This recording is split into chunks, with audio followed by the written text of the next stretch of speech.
എല്ലാവർക്കും നമസ്കാരം. കേരളത്തിൽ കുംഭമേള നടക്കാൻ പോകുന്ന വിവരം നിങ്ങൾ എല്ലാവരും അറിഞ്ഞിട്ടുണ്ടായിരിക്കുമല്ലോ. മഹാമാഘ മഹോത്സവമാണ് കുംഭമേള.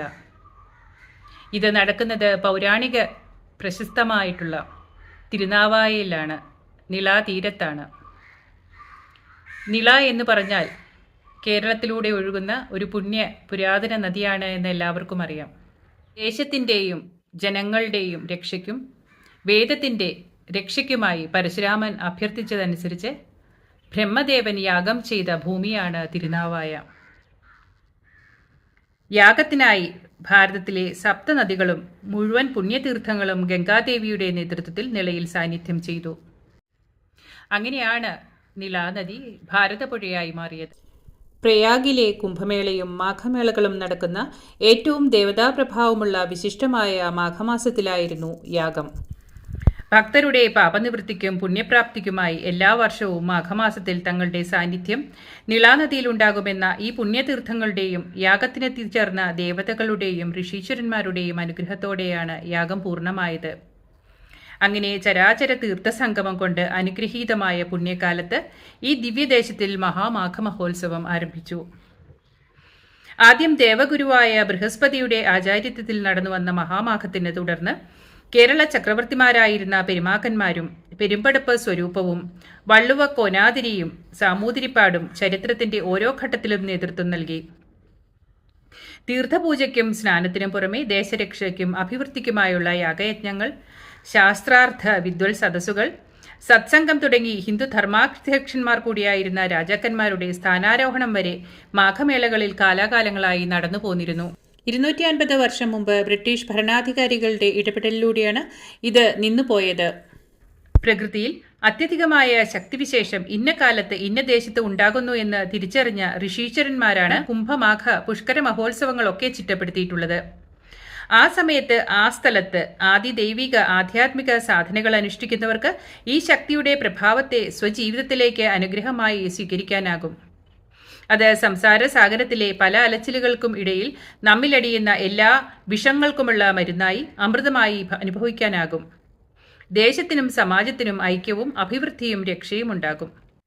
മൗനി അമാവാസി, ഗണേശ ജയന്തി, വസന്ത പഞ്ചമി, ഭീഷ്മാഷ്ടമി, മഹാനന്ദ നവമി, ജയ ഏകാദശി, മാഘപൂർണിമ തുടങ്ങി വിശേഷമായ ഏറെ പുണ്യതിഥികൾ ചേർന്നിട്ടുള്ള ഒരു മാസമാണ് മാഘമാസം. അതാത് ദേവതകളുടെ അധികമായ പ്രഭാവം ഈ കാലത്ത് പുണ്യതീർത്ഥങ്ങളിൽ ഉണ്ടാകും. ജനുവരി 3 പൗഷ പൗർണമി മുതൽ ഫെബ്രുവരി 15 ശിവരാത്രി വരെയാണ് ഈ വർഷത്തെ മാഘകാലം. ഇതിൽ മകരസംക്രമം കഴിഞ്ഞാൽ വരുന്ന മാസശിവരാത്രി ദിനം തൊട്ട് ജനുവരി 16 മുതൽ മാഘമാസത്തിലെ വിശിഷ്ടമായ മകനക്ഷത്രം വരുന്ന ഫെബ്രുവരി 3 വരെയാണ് ഈ വർഷം തിരുനാവായയിൽ മാഘമഹോത്സവം വിശേഷമായി കൊണ്ടാടുന്നത്. ഭാരതപ്പുഴയുടെ ഉത്ഭവസ്ഥാനമായ ത്രിമൂർത്തിമലയിൽ നിന്നും ആരംഭിക്കുന്ന രഥയാത്രയിലൂടെയാണ് മാഘമഹോത്സവത്തിന് തുടക്കമാകുന്നത്. നദീപൂജയ്ക്കും പുണ്യസ്നാനത്തിനും സത്സംഗത്തിനും പുറമെ അഖണ്ഡമായ നവകോടി നാരായണ ജപവും ഓരോ തിഥികളിലും അതത് ദേവതാ ചൈതന്യത്തെ ദേശത്തേക്കും ഭക്തരിലേക്കും കൂടുതൽ സന്നിവേശിപ്പിക്കുന്ന പ്രത്യേക പൂജകളും ഈ കാലത്ത് ത്രിമൂർത്തി സംഗമത്തിൽ നടക്കും. എല്ലാ പരമ്പരകളിലെയും ആചാര്യശ്രേഷ്ഠന്മാർ ചടങ്ങുകൾക്ക് നേതൃത്വം നൽകും.